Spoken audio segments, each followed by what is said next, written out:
Good morning, everyone. Welcome. My name is Menachem Creditor. It's my honor to serve as scholar in residence and rabbi for UJA Federation of New York. We bring you Torah and music blessing and community. We've been coming to you live every morning since October, wow, since March 18th, 2020. Today it is Friday, January 31st, 2025. It is a blessing to be with all of you, Betsy and Jill, Susie, and Shush. Jen, it's good to see you. I hope that all of you are safe and well. Jacqueline, it's good to see you too. Today is broadcast 1231.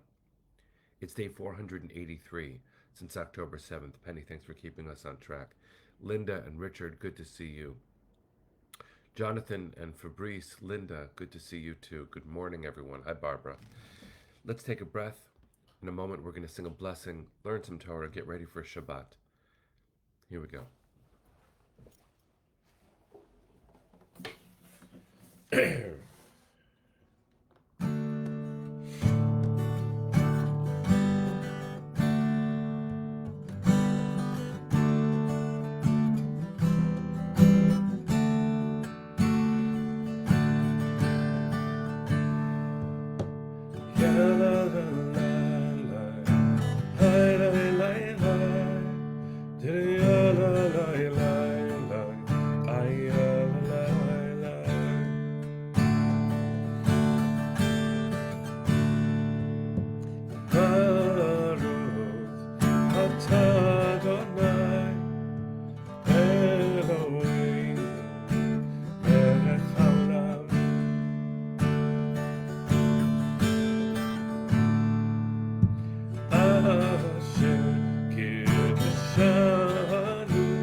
Good morning, everyone. It's good to see all of you. Sharon, welcome back from Israel.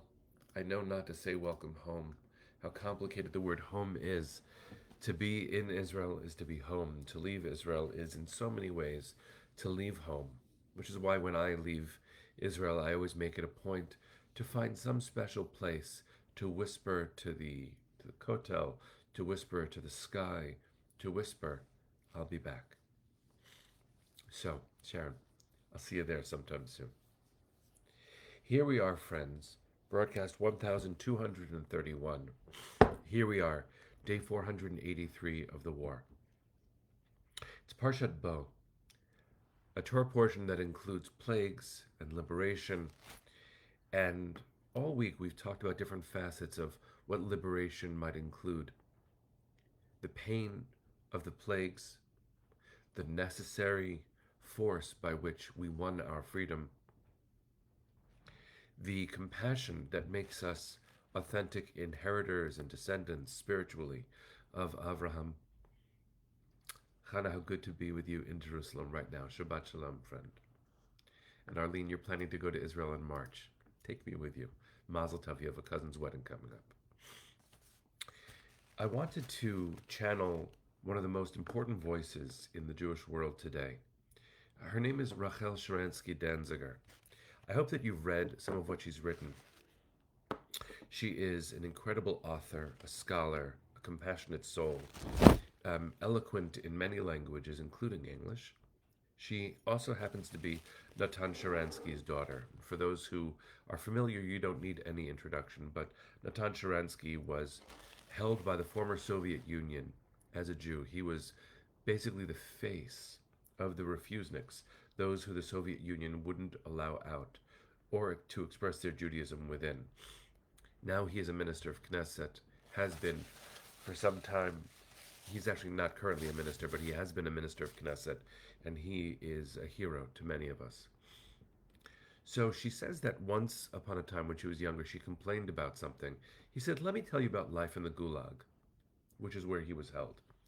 And Rachel channels all of this to talk about the small acts of defiance, of heroism, um, when um, when the hostages who have been freed shared some of their experiences, which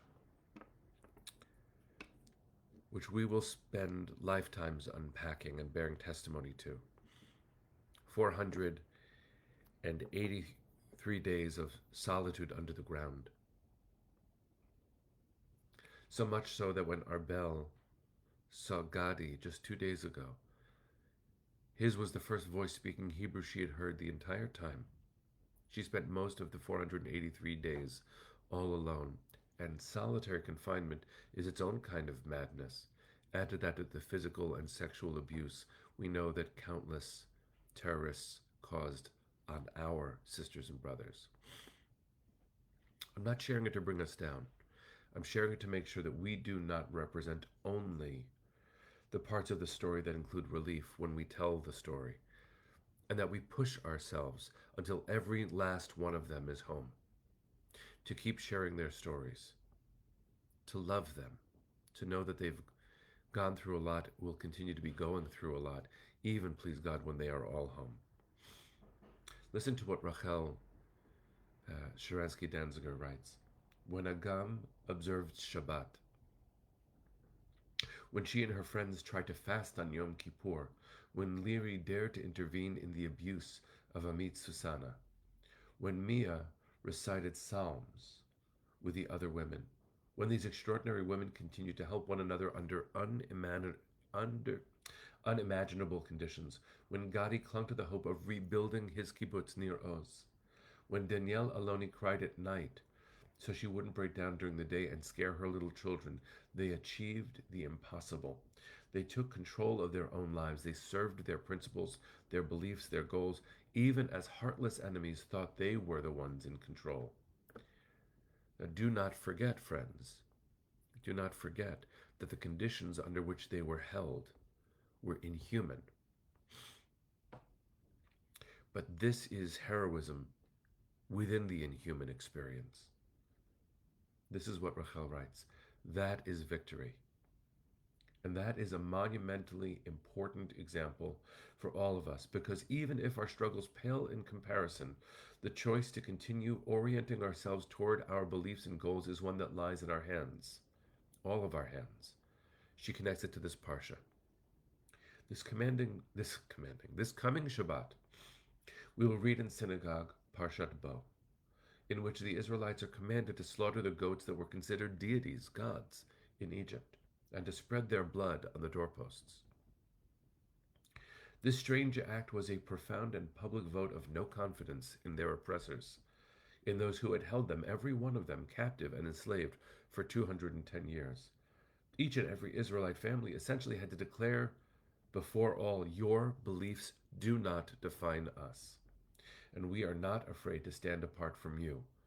And through this act, each family created a safe internal space to gather as the plague of the firstborn struck all the others. I'm just going to read the rest of what Rachel wrote. It's so beautiful and so important for us to hold on to. Our heroic hostages did just that. They marked for themselves an inner space where their captors and their captors' goals had no foothold, a space where even in an unimaginable reality, they chose who they wanted to be. May we be privileged to learn from them.